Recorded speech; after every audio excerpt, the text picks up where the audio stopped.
Ya, selamat pagi, Ibu Weda dan teman-teman semua. Di sini kami dari kelompok 6 ingin mempresentasikan chapter 16, yaitu mengenai Current Liabilities Management. Next. Next.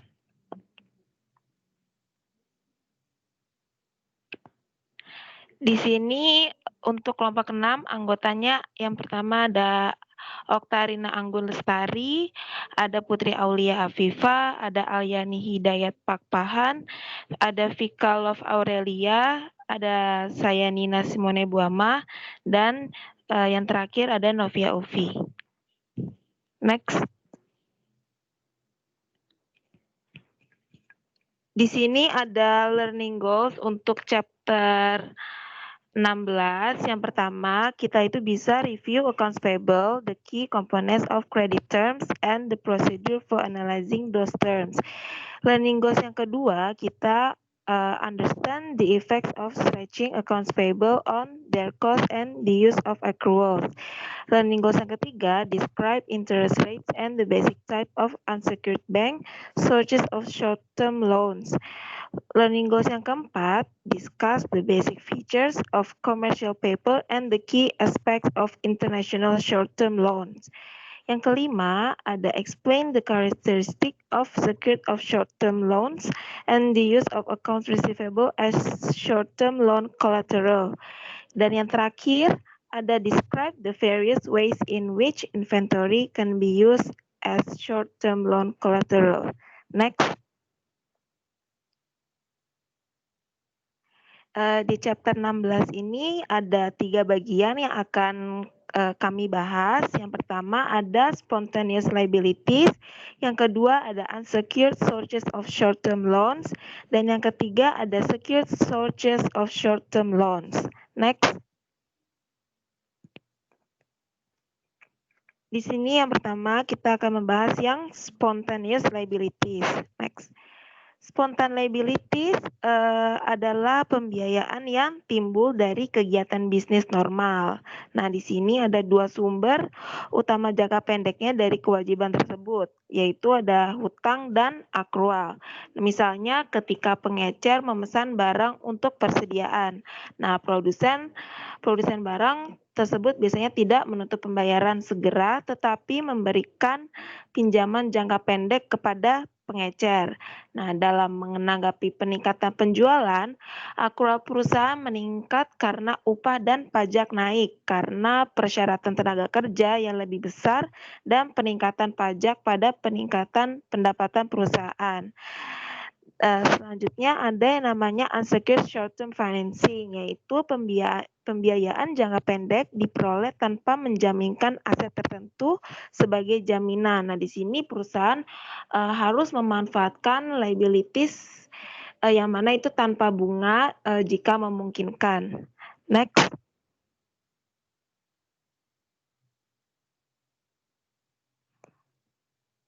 Selanjutnya ada yang namanya accounts payable management. Nah, di sini kita harus mengetahui apa sih accounts payable. Accounts payable adalah sumber utama pembiayaan jangka pendek tanpa jaminan untuk perusahaan bisnis.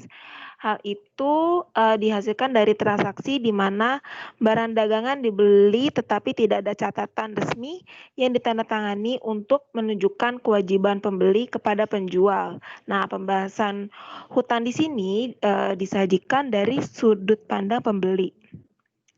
Lalu selanjutnya accounts payable management adalah manajemen oleh perusahaan pada waktu yang berlalu antara pembelian bahan mentah dan pembayaran melalui pengiriman ke pemasok. Next.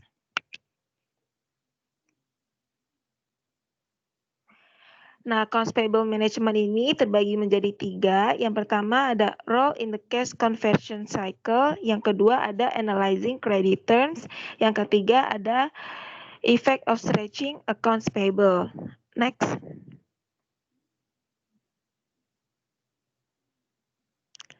Nah, kita akan membahas yang pertama yaitu role in the cash conversion cycle. Nah, di sini ada yang disebutkan average payment period. Nah, average payment period adalah komponen terakhir dari siklus cash conversion cycle. Nah, periode pembayaran rata-rata ini memiliki dua bagian. Yang pertama itu ada waktu dari pemilihan bahan mentah sampai perusahaan mengirimkan pembayaran dan pembayaran float time. Nah, float time ini maksudnya adalah waktu yang dibutuhkan setelah perusahaan mengirimkan pembayarannya sampai pemasok telah menarik dana yang dapat dihabiskan dari akun perusahaan. Nah, ketika penjual barang tidak mengenakan bunga dan tidak menawarkan diskon kepada pembeli untuk pembayaran awal, nah tujuan pembeli ini adalah membayar selambat mungkin tanpa merusak peringkat kreditnya. Dengan kata lain, accounts payable ini harus dibayar pada hari terakhir memungkinkan dengan syarat kredit yang dinyatakan oleh pemasok. Nah, di sini ada yang dinamakan end of month. Nah, di sini adalah akun harus dibayarkan paling lambat 30 hari sejak awal periode kredit yang biasanya berupa tanggal faktur atau akhir bulan saat pembelian dilakukan. Nah, yang kedua ini ada namanya grace period, yaitu masa tenggang. Nah, beberapa perusahaan ini biasanya menawarkan masa tenggang ini kepada pemasok, yang mana ini adalah jika pemasok ini memanfaatkan masa tenggang tersebut, tidak membahayakan hubungan pembeli dengan penjual, biasanya pembeli akan memanfaatkan masa tenggang tersebut. Next.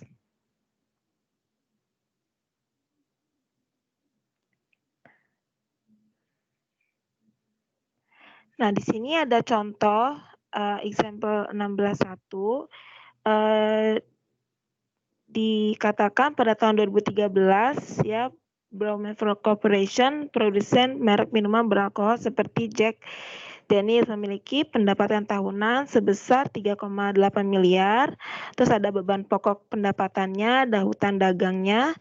Lalu dia juga memiliki usia rata-rata persediaan itu 168 hari, periode pengumpulan rata-ratanya itu 55 hari, dan periode pembayarannya 136 hari, yang mana pembelian BF Corporation ini adalah 1,3 miliar dolar.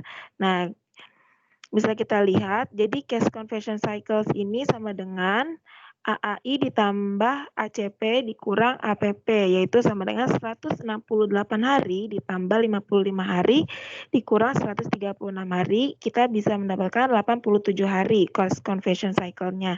Nah, di sini sumber daya yang telah diinvestasikan BF dalam siklus konversi tunai ini, kita asumsikan setahun itu 365 hari. Nah, di sini ada inventory-nya.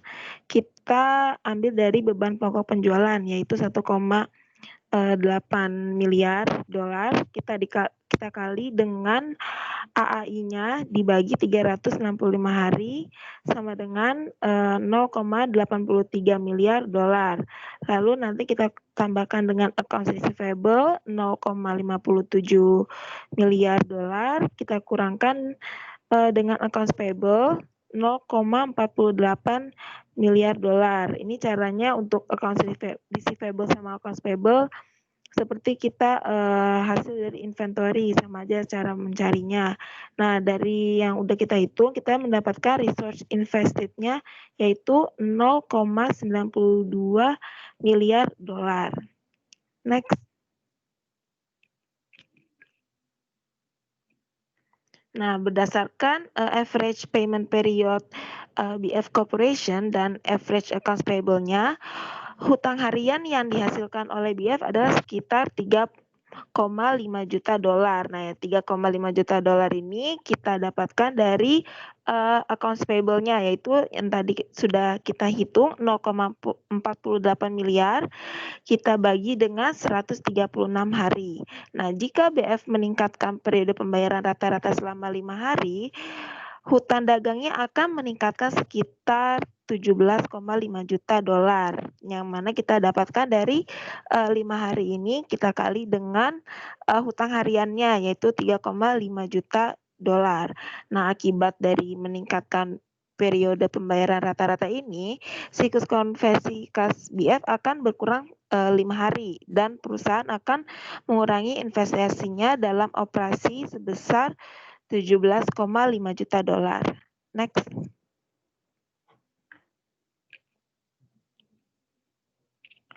Selanjutnya ada analyzing credit terms, yaitu persyaratan kredit yang ditawarkan perusahaan oleh pemasoknya memungkinkan si pemasok untuk menunda pembayaran untuk pembeliannya.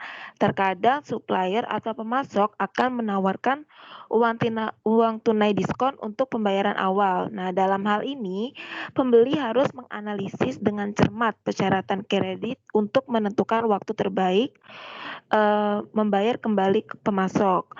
Lalu pembeli harus mempertimbangkan manfaat membayar pemasok selambat mungkin terhadap biaya melewatkan diskon untuk pembayaran awal. Next.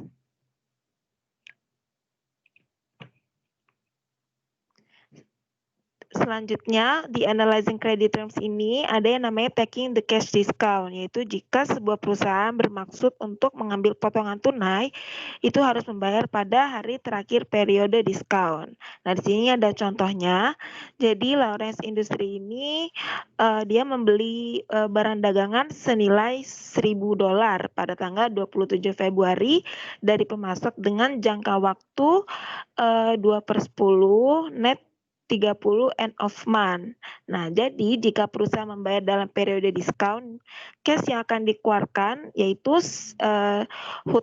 hutangnya itu 1.000 dikurang dengan diskonnya yaitu 1.000 dikali dengan 2%, yaitu kita dapatkan $980. Jadi 2/10 ini jika kita membayar hutangnya itu dalam periode 10 hari, kita akan mendapatkan diskon sebesar 2%.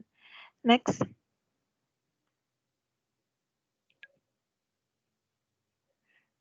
Lalu selanjutnya ada yang namanya itu giving up the cash discount, yaitu jika perusahaan memilih untuk menyerahkan potongan tunai, itu harus membayar pada hari terakhir periode kredit.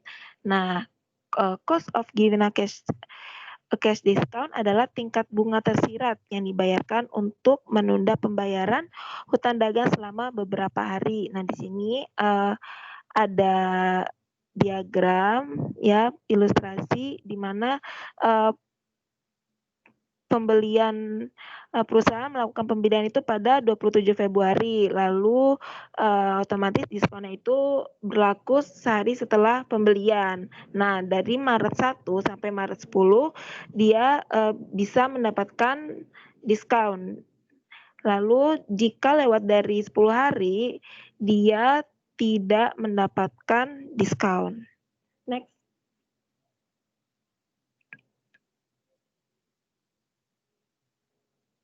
Nah, di sini ada contohnya. Jadi tingkat bunga yang dibayar Lawrence ini dengan melepaskan diskon adalah 20 dibagi dengan $980 dikali 100%. Jadi 20 ini adalah diskonnya, yaitu kita bagi dengan cash yang dikeluarkan, yaitu 980 dari 1.000 dikurang 20. Kita dapat tingkat bunga yang dibayar itu 2,04%. Nah, ungkapan umum untuk menghitung biaya persentase tahunan dari penyerahan potongan tunai yaitu di sini untuk cost of giving a cash discount-nya itu adalah CD dibagi 100% dikurang CD dikali 365 hari dibagi N. Nah, kita bisa lihat ya, CD itu apa sih? Potongan tunai yang dinyatakan dalam persentase. Nah, N-nya itu adalah jumlah hari pembayaran yang dapat ditunda dengan menyerahkan diskon tunai. Nah, di sini kita dapat menghitung annualized cost of giving up the cash discount, yaitu 2% dibagi 98% dikali 365 hari dibagi 20 hari dikali 100%. Kita dapat 37,24%. Lalu di sini ada cara sederhana untuk memperkirakan biaya menyerahkan diskon tunai, yaitu dengan menggunakan persentase, yaitu approximate cost of giving up cash discount, yaitu CD dikali 365 hari dibagi N. Nah, kita dapatkan 2% dikali 365 hari dibagi 20 hari sama dengan 36,5%. Next.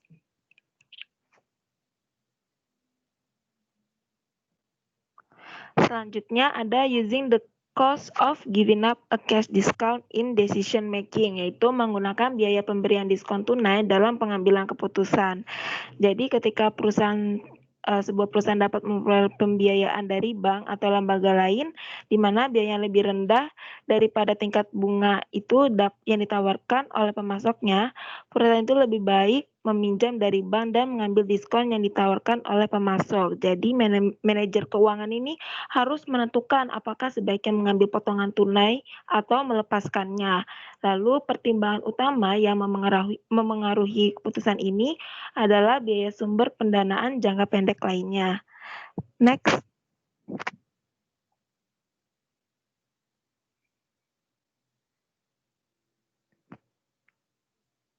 Nah, di sini ada example-nya, yaitu jika perusahaan membutuhkan dana jangka pendek yang dapat dipinjam dari banknya dengan tingkat bunga 6%, dan jika masing-masing pemasok dilihat secara terpisah, yang mana jika ada dari potongan harga tunai pemasok, akan perusahaan menyerah, gitu kan. Kita bisa lihat nih di tabel 16.1, di sini ada supplier A, B, C, dan D. Nah, di sini kita melihat bahwa perusahaan A ini dia giving up cash discount itu sebesar 36,5%. Nah, di sini otomatis perusahaan mengambil potongan tunai karena biaya penyerahannya adalah 36,5%, yang mana itu wajar aja karena dari banknya itu bunganya juga 6%, jadi ibaratnya dia mampu untuk membayar bunganya. Lalu untuk yang supplier B, di sini dia approximate cost of giving a cash discount-nya itu 4,9. Nah, perusahaan B ini akan lebih baik jika dia melepaskan potongan tunai karena biaya ini tindakan itu lebih rendah daripada biaya pinjaman uang dari bank yang mana itu 6%.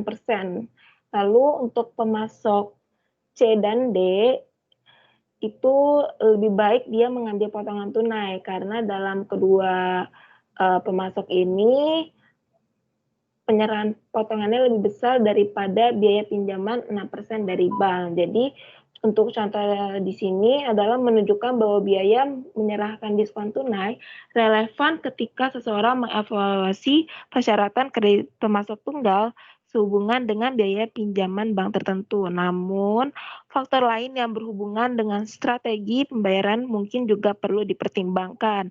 Misalnya beberapa perusahaan, terutama perusahaan kecil dan perusahaan yang dikelola dengan kurang baik, secara rutin melepaskan semua diskon karena mereka kekurangan sumber alternatif pembiayaan jangka pendek tanpa jaminan atau gagal mengenali biaya implisit dari tindakan mereka.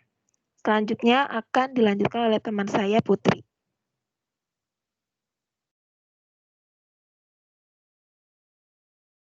Baik, selanjutnya saya akan menjelaskan tentang accounts payable management yang ketiga, yaitu effects of stretching accounts payable.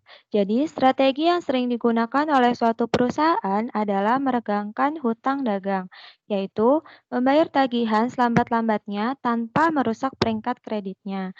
Nah, strategi seperti ini itu dapat mengurangi biaya untuk memberikan diskon tunai. Nah, meskipun peregangan hutang usaha itu mungkin menarik secara finansial, hal itu menimbulkan masalah etika yang penting. Kenapa? Karena dapat menyebabkan perusahaan melanggar perjanjian yang dibuatnya dengan pemasok ketika mereka membeli barang dagangan. Jadi, jelaslah pemasok tidak akan memandang baik pelanggan yang secara teratur dan sengaja menunda pembayaran dalam pembelian. Next.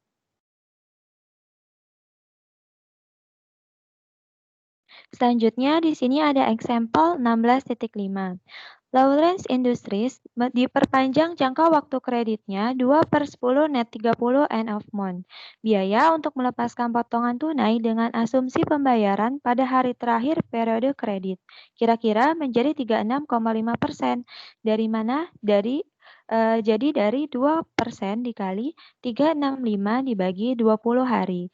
Jadi jika perusahaan mampu memperpanjang hutang dagangnya menjadi 70 hari tanpa merusak peringkat kreditnya, biaya untuk melepaskan potongan tunai hanya akan menjadi 12,2% yang didapatkan dari 2% dikali 365 dibagi 60 hari.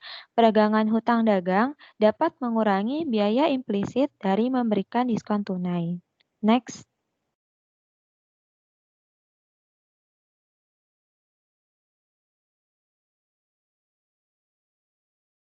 Lalu, accruals. Accruals atau kewajiban yang masih harus dibayar adalah hutang akibat jasa yang diterima, di mana pembayarannya belum dilakukan. Item yang paling umum diakumulasi oleh perusahaan adalah pajak dan upah. Karena pembayaran pajak tidak dimanipulasi, maka yang sering dimanipulasi ialah menunda pembayaran upah. Nah, mengapa pembayaran pajak itu nggak bisa dimanipulasi? Karena pembayaran pajak adalah pembayaran kepada pemerintah, jadi akrualnya tidak dapat dimanipulasi oleh perusahaan. Nah, kenapa kalau si akrual upah bisa dimanipulasi? Karena akrual upah ini dapat dimanipulasi sampai batas tertentu dengan menunda pembayaran upah, sehingga menerima pinjaman tanpa bunga dari karyawan yang dibayar beberapa saat setelah mereka melakukan pekerjaannya. Poin yang keempat adalah menunda pembayaran dengan cara accruals menyebabkan perusahaan dapat melakukan penghematan uang. Selanjutnya akan dibahas oleh teman saya, Novia.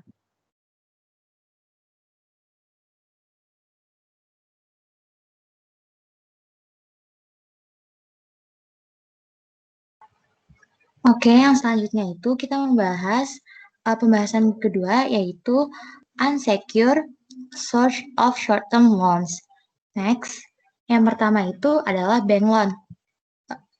Bank loan itu, hutang bank adalah sumber utama pinjaman jangka pendek tanpa jaminan untuk bisnis. Jenis pinjaman utama yang dibuat oleh bank untuk bisnis adalah pinjaman jangka pendek yang dicairkan sendiri. Pinjaman ini dimaksudkan hanya untuk membawa perusahaan melewati puncak musiman dalam kebutuhan pendanaan, terutama yang disebabkan oleh penumpukan persediaan dan akun yang dapat diterima.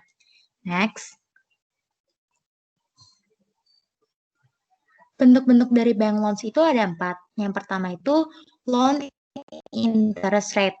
Suku bunga pinjaman dapat berupa suku bunga tetap atau mengambang, dan suku bunga itu seringkali didasarkan pada suku bunga prima. Lalu yang kedua ada single payment notes. Sebuah nota pembayaran tunggal yang dapat diperoleh dari bank oleh peminjam bisnis pemberi kredit. Pinjaman satu kali untuk tujuan tertentu dalam waktu yang singkat. Yang ketiga ada line of credit, perjanjian antara bank dan bisnis yang menyebutkan jumlah pinjaman jangka pendek tanpa jaminan yang akan disediakan oleh bank kepada perusahaan selama periode waktu tertentu. Lalu yang terakhir ada revolving credit agreement, jalur kredit yang dijamin. Dijamin dalam artian bank meyakinkan peminjam bahwa dana tertentu yang akan tersedia tidak terlepas dari kelangkaan. Next. Yang pertama, kita akan membahas loan interest rate. Suku bunga pinjaman bank dapat berupa suku bunga tetap atau suku bunga mengambang, dan suku bunga itu seringkali didasarkan pada suku bunga prima. Nah, suku bunga prima atau prime interest rate adalah suku bunga terendah yang dibebankan pada pinjaman bisnis pada peminjam bisnis terbaik. Biasanya itu digunakan oleh pemberi pinjaman sebagai suku bunga dasar, di mana premi ditambahkan oleh pemberi pinjaman tergantung pada resiko peminjam untuk menentukan tarif yang akan dikenakan nantinya. Lalu yang kedua itu tadi suku bunga mengambang atau dalam artian floating rate loans, memiliki bunga yang terikat dengan suku bunga utama. Suku bunga nantinya ditetapkan dengan kenaikan di atas suku bunga utama dan mengambang pada kenaikan tersebut di atas suku bunga selama jangka waktu wesel. Next. Selanjutnya kita akan membahas metode perhitungan bunga. Setelah tingkat nominal atau yang dinyatakan tahunan ditetapkan, metode perhitungan bunga ditentukan. Itu ada dua, effective annual rate dan discount loan. Yang pertama yang akan kita bahas itu effective annual rate. Suku bunga efektif yang dibayarkan untuk periode tersebut. Perhitungan suku bunga ini tergantung apakah bunga dibayar pada saat jatuh tempo atau di muka. Rumusnya adalah interest dibagi amount of borrower. Contohnya itu, misalkan kita meminjam pada bank A. Kita meminjam sebesar $10.000 dengan suku bunga 10% per tahun yang akan dibayarkan yang pertama itu pada saat jatuh tempo. Perusahaan akan membayar 1.000 hasil dari 10% dikali 10.000 untuk penggunaan 10.000 untuk penggunaan 10.000 untuk tahun tersebut. Pada akhir tahun, maka Bank A akan menuliskan cek kepada pemberi pinjaman sebesar 11.000, terdiri dari bunga 1.000 serta pengembalian pokok 10.000. Jadi pada awal peminjaman itu nanti jurnalnya adalah cash pada account payable 10.000 masing-masing sebesar $10.000. Pada akhir tahun yang akan dibayarkan itu adalah interest expense-nya 1.000, account payable-nya 10.000 dan cash sebesar 11.000. Sedangkan untuk diskon loan, suku bunga efektif saat bunga dibayar di muka. Membayar bunga di muka menaikkan tingkat efektif di atas tingkat yang ditetapkan, seperti nilai jatuh tempo anuitas melebihi nilai anuitas biasa. Rumusnya adalah interest dibagi amount borrower dikurang interest. Jika uang tersebut dipinjam dengan contoh soal yang sama, dengan nominal yang sama dan tingkat peminjam yang sama selama 1 tahun, tetapi bunga dibayar di muka, maka perusahaan itu masih membayar 1.000 untuk bunganya di awal peminjam, tetapi hanya menerima sebesar 9.000. Jadi nanti jurnalnya itu cash sebesar 9.000 ditambah interest expense sebesar 1.000 dan account payable sebesar 9.000. Dan account payable sebesar 10.000, maaf. Next.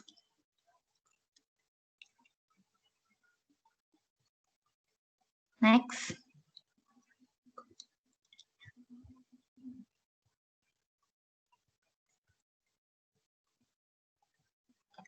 Lalu bentuk kedua dari bank loans ada single payment note. Adalah pinjaman tanpa jaminan dari bank komersial. Biasanya memiliki jangka waktu yang pendek antara 30 hari sampai 90 hari dan tingkat suku bunga biasanya terikat dengan suku bunga yang utama. Tingkat bunga atas catatan ini bisa aja tetap atau bisa juga floating. Nah, untuk perhitungannya, suku bunga efektif tahunan ketika wesel diperpanjang sepanjang tahun dengan persyaratan yang sama dihitung secara gabungan IRF sama dengan 1 ditambah R bagi M dikuadratkan M dikurang 1. Next. Lalu bentuk ketiga ada lines of credit. Lines of credit adalah perjanjian antara bank komersial dan bisnis yang menyebutkan jumlah pinjaman jangka pendek tanpa jaminan yang akan disediakan oleh bank untuk perusahaan selama periode waktu tertentu.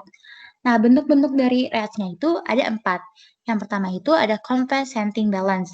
Untuk memastikan bahwa peminjam akan menjadi pelanggan yang baik, maka seringkali jalur kredit akan meminta peminjam untuk menjaga saldo kompensasinya dalam bentuk giro. Lalu yang kedua ada annual clean up. Untuk memastikan bahwa uang yang dipinjamkan berdasarkan perjanjian kredit benar-benar digunakan untuk membiayai kebutuhan musiman, maka bank mewajibkan peminjam memiliki saldo pinjaman 0 selama beberapa hari dalam setahun. Next.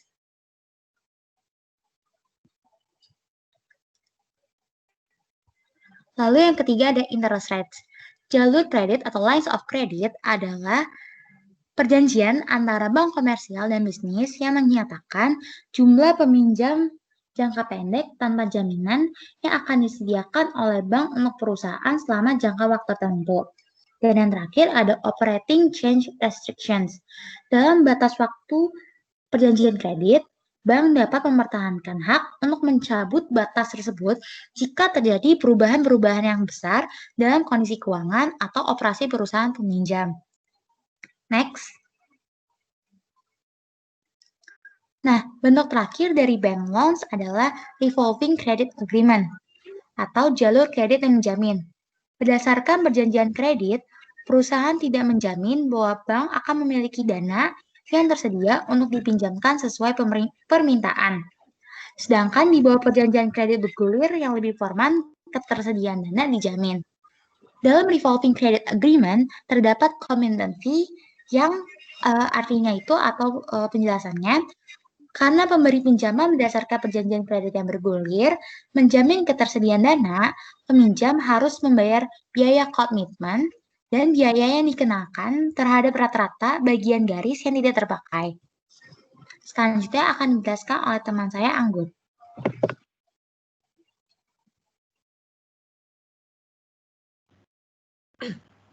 Selanjutnya ada commercial paper. Commercial paper atau kertas komersial merupakan bentuk pembiayaan jangka pendek yang terdiri dari proses tanpa jaminan yang dikeluarkan oleh perusahaan yang memiliki standar kredit yang tinggi. Hanya perusahaan besar aja dengan kondisi keuangan dan reputasi yang baik yang dapat menerbitkan commercial paper. Umumnya, commercial paper itu mempunyai jatuh tempo dari 3 sampai 270 hari dan dikeluarkan dengan kelipatan 100.000 atau lebih dan dijual pada nilai nominal yang telah didiskon. Selanjutnya ada interest of commercial paper. Kertas komersial atau commercial paper dijual dengan harga diskon dari nilai nominalnya. Nah, besar kecilnya diskon dan lamanya waktu jatuh temponya itu menentukan bunga yang dibayarkan oleh penerbit surat berharga tersebut.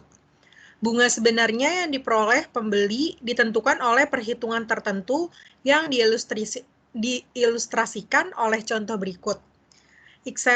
Example 16.13. Di sini Bertram Corporation, pembuat kapal besar, baru saja menerbitkan surat berharga senilai 1 juta yang memiliki jangka waktu 90 hari dan dijual seharga 990.000. Pada akhir 90 hari, pembeli kertas ini akan menerima 1 juta untuk investasi 990.000. Oleh karena itu, bunga yang dibayarkan atas pembiayaan adalah 10.000 atas pokok 990.000. Tarif efektif 90 hari di atas kertas adalah 1,01%. Dari 10.000 dibagi 990%.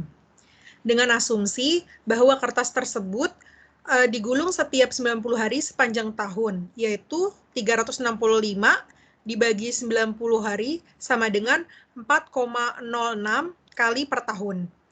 Tarif tahunan efektif untuk surat kabar Bertram ditemukan dengan menggunakan persamaan 5.10 adalah 4,16%. Dari 1 ditambah 0,01 pangkat 4,06 min 1. Karakteristik yang menarik dari commercial paper adalah biaya bunganya biasanya 2-4% di bawah prime rate. Dengan kata lain, perusahaan dapat mengumpulkan dana lebih murah dengan menjual kertas komersial daripada dengan meminjam dari bank komersial. Alasannya adalah banyak pemasok dana jangka pendek tidak memiliki pilihan, seperti bank, untuk memberikan pinjaman usaha beresiko rendah dengan suku bunga prima.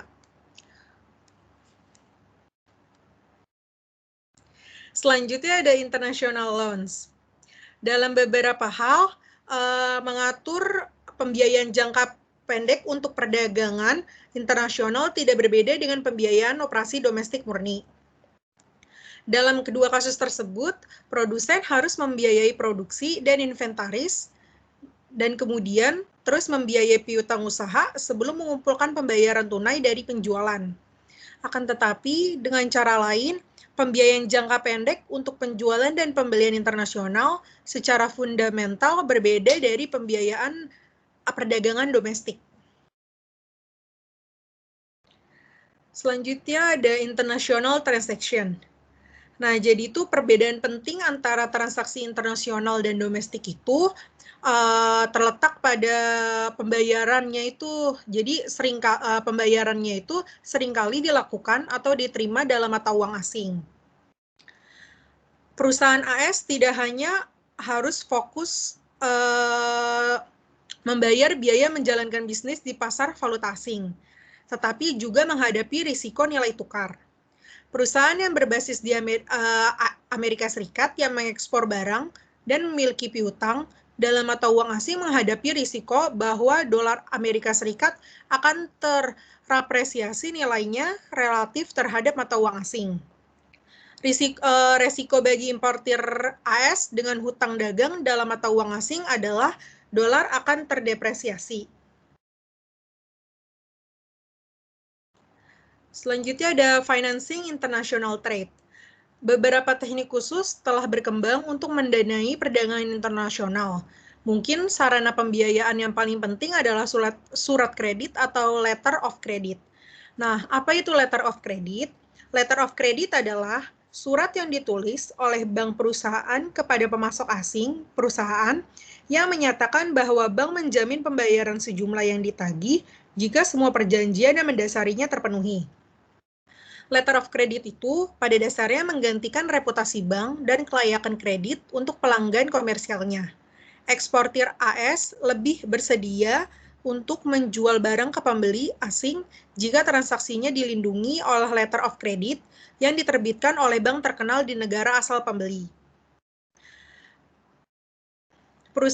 Jadi itu perusahaan yang menjalankan bisnis di luar negeri secara berkelanjutannya itu seringkali membiayai operasi nggak hanya sebagiannya di pasar lokal. Nah, sebuah perusahaan yang memiliki pabrik perakitan di Meksiko misalnya nih, mungkin memilih untuk membiayai pembelian barang dan jasa dengan dana peso. Dana peso itu mata uang dari negara Meksiko yang dipinjam dari Bank Meksiko.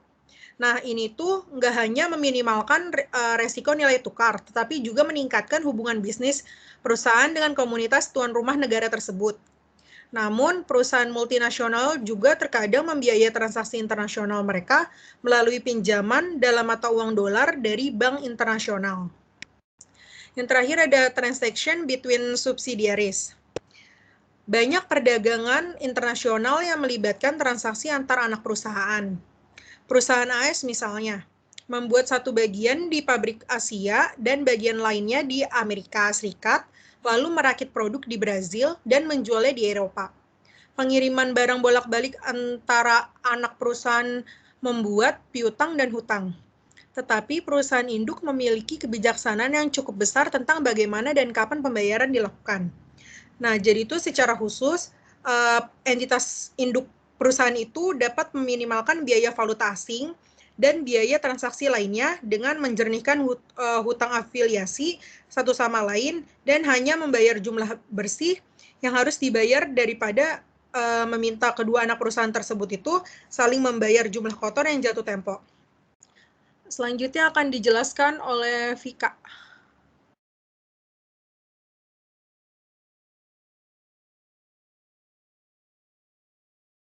Oke, selanjutnya ada 16.3 yaitu secured source of short-term loans. Ini ketika sebuah perusahaan telah kehabisan sumber pembiayaan jangka pendek tanpa jaminan, ia mungkin dapat memperoleh pinjaman jangka pendek tambahan atas dasar yang dijamin. Next. Ada karakteristik of secured short-term loans. Yang pertama itu ada collateral and terms. Collateral and terms ini pemberian pinjaman dana jangka pendek yang dijamin lebih memilih anggaran yang memiliki durasi yang sangat sesuai dengan jangka waktu pinjaman. Dengan demikian, pemberi pinjaman dana terjamin jangka pendek umumnya hanya menerima aset lancar liquid sebagai jaminan. Biasanya pemberi pinjaman menentukan percentage advance yang diinginkan untuk dilakukan terhadap anggunan. Ini bervariasi sesuai dengan jenis dan likuiditas anggunannya. Tingkat bunga yang dibebankan pada pinjaman jangka pendek yang dijamin biasanya lebih tinggi daripada tingkat bunga pinjaman jangka pendek tanpa jaminan. Yang kedua itu ada institutions extending secured short-term loans. Sumber utama jaminan pinjaman jangka pendek untuk bisnis adalah bank komersial dan perusahaan pembiayaan komersial. Commercial finance companies ini adalah lembaga pemberi pinjaman yang hanya memberikan pinjaman dengan jaminan baik jangka pendek maupun jangka panjang untuk bisnis. Oke, next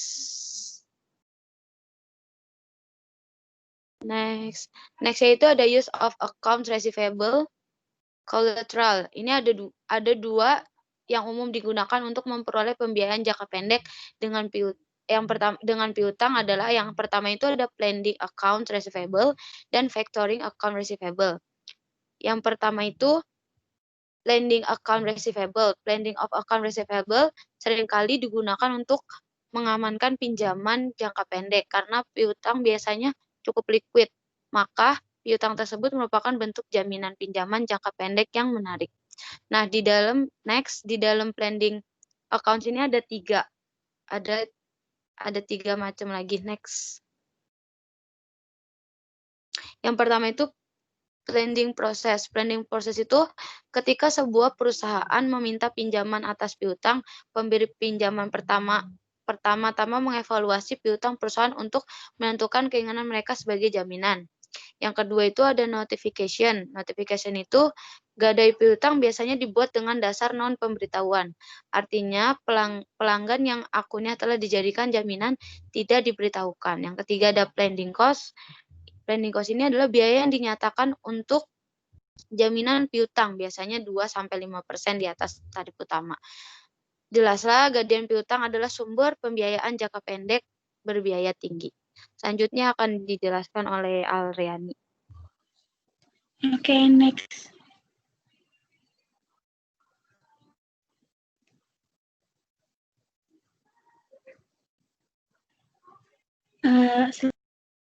Selanjutnya ada factoring accounts receivable. Nah, di factoring accounts receivable ini kita dapat mengerti yaitu bisa dibilang juga factoring accounts receivable berarti menjual piutang secara langsung dengan harga diskon ke lembaga keuangan. Nah, faktor yang dimaksud di sini adalah lembaga keuangan yang mengkhususkan diri dalam pembelian piutang dari bisnis. Ada dua faktor yang dapat membantu kita dalam penjualan piutang, yaitu yang pertama ada factoring agreement, perjanjian anjak piutang yang biasanya menyatakan kondisi dan prosedur yang tepat untuk pembelian sebuah akun. Nah, di factoring agreement ini, perjanjiannya biasanya sebagian besar penjualan piutang ke suatu faktor dilakukan secara non-resources, yang berarti bahwa faktor tersebut setuju untuk menerima semua resiko kredit. Jadi, jika akun yang dibeli ternyata tidak tertagih, faktor tersebut harus menanggung kerugiannya. Lalu yang kedua ada factoring cost. Biaya anjak termasuk komisi, bunga yang dikenakan atas uang muka, dan bunga yang diperoleh dari surplus.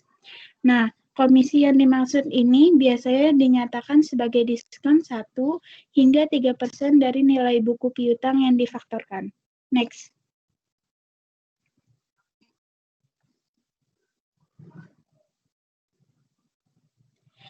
Selanjutnya ada use of inventory as collateral. Nah, use of inventory ini menjelaskan tentang persediaan yang biasanya memiliki nilai pasar yang lebih besar dari nilai bukunya, yang digunakan untuk menetapkan nilainya sebagai jaminan. Nah, ada 3 bagian dari use of inventory ini. Yang pertama ada floating inventory loans, yang kedua ada trust receive inventory loans, dan yang ketiga ada warehouse receive loans. Saya akan jelaskan tentang floating inventory loans. Floating inventory loans biasanya merupakan klaim atas persediaan secara umum. Pengaturan ini paling menarik bila perusahaan memiliki tingkat persediaan yang stabil yang terdiri dari kelompok barang dagangan yang relatif murah dan terdiversifikasi. Lalu, trust receive inventory loans adalah seringkali dapat dibuat untuk barang-barang otomotif yang relatif mahal, barang konsumen yang tahan lama, dan barang-barang industri yang dapat diidentifikasi dengan nomor series. Lalu yang terakhir itu warehouse receive loan. Warehouse receive loan adalah pengaturan di mana pemberi pinjaman yang mungkin merupakan bank komersial atau perusahaan keuangan menerima kendali atas agunan inventaris yang dijaminkan yang disimpan oleh agen yang ditunjuk atas nama pemberi pinjaman. Next.